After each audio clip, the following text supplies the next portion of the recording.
tay khác tới rồi giờ không tới chứ.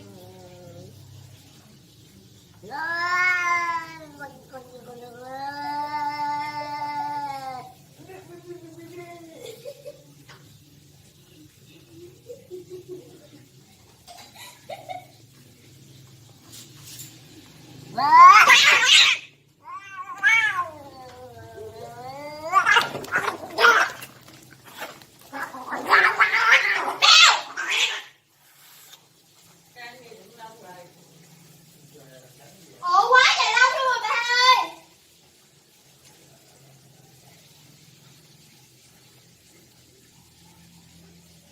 Cắn mèo chết. Không, mèo đâu chết bây giờ.